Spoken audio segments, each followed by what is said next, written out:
Ateneo, dahil kayo naman yung dahilan ng pagkawala ni Rene, baka pwede niyong i-consider to. Kaya naman sa inyo.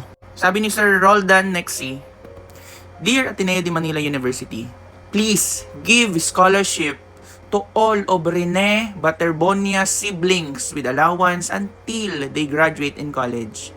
And give them brand new house and lot and brand new family vehicle and a livelihood business for his parents. I agree. Pero wag sa inyo ha, wag sa paaralan nyo. Baka i-training nyo naman yan. Baka kasi mabawian na naman ang buhay.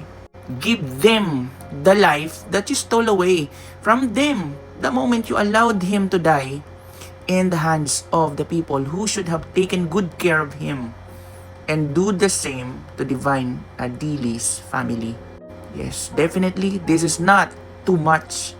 This is even not enough to compensate for the lives that were lost under your care. You are ADMU. You're not ADMU for nothing. You are ADMU, or Ateneo de Manila University.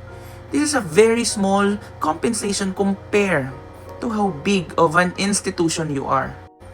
World class kayo. Tinitingala namin kayo. Yes. Marami pa silang pangarap na ninakaw nyo at pinagkait sa kanila dahil sa kapabayaan nyo. Grabe ang ginawa nyo. Nakakadurog ng puso, lalo na sa mga batang ninanakawan ninyo ng inspirasyon. Pangarap. Para magsumikap sa larangan ng sports. Rene Clerk Baterbonia is not a nobody. He is somebody. Kaya nga napili nyo, di ba? Lalo na sa mga magulang na akala nila hinatid nila ang anak nila papunta sa pangarap nila. Pero uuwi na palang malamig na bangkay. Kakasimula lang nila. Tama no? Tama ka sir. Pero tinapos nyo na agad. Sabi ni Rene, Ma, Pa, magsusumikap ako, gagalingan ko, iaahon ko kayo sa kahirapan. Alam mo, nakakadala talaga to kahit siguro sino. Basta kayang unawain ang sitwasyon. Like Sir Ogie Diaz, I second the motion. Please, Ateneo, highlighting Ateneo de Manila or mentioning Ateneo de Manila University, di na maibabalik ang buhay ni Rene. Pero dito man lang, sa ganitong paraan, makabawi man lang kayo. Hindi rason yung, baka kasi in the middle of his progress, baka mamatay din siya at hindi din kaming dahilan. No, hindi kasi yun ang rason eh. Namatay sa poder nyo. Yun talaga yung papasok eh. Huwag kayo mag-isip ng future. Na as if, halimbawa, buhay siya. Baka naman sa kalagitnaan, magtinarantado or what. Hindi kasi yung point dito eh. Ang point dito, ang pagkamatay niya na nasa poder ninyo. Eh di kung nangyari yan, kung hindi nyo pinabayaan at nangyari talagang nagsinutil siya, nagpasaway siya, di wala na kayo doon, labas kayo doon. Pero dito, hindi na nga yung mangyayari kasi tapos na eh. Tinapos nyo na.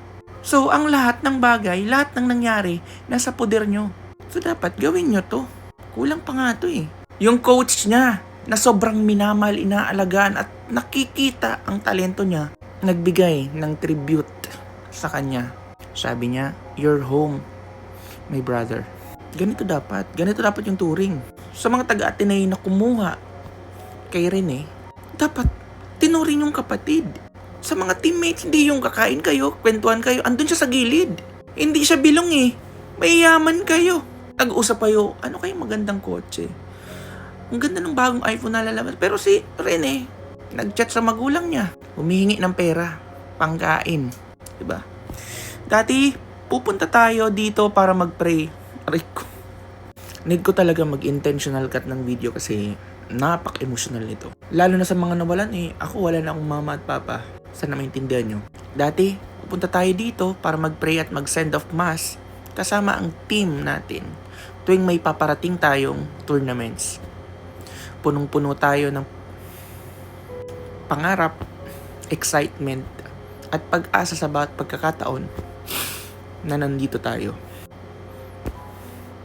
Napakasakit isipin na ang lugar na dati nating pinupuntahan na para humingi ng gabay at proteksyon bago lumaban ay siya ring lugar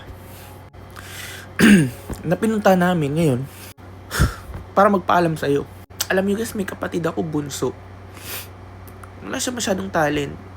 Ang alam ko Pero kung sa kanya nangyari to, grabe, di ko kayanin Wala na kasi yung mga magulang ko Ayoko nang may sumunod pa. Anyway, ito pala yung pagbisita ni Coach Jess dun sa funeral ni Rene bago siya iuwi dito.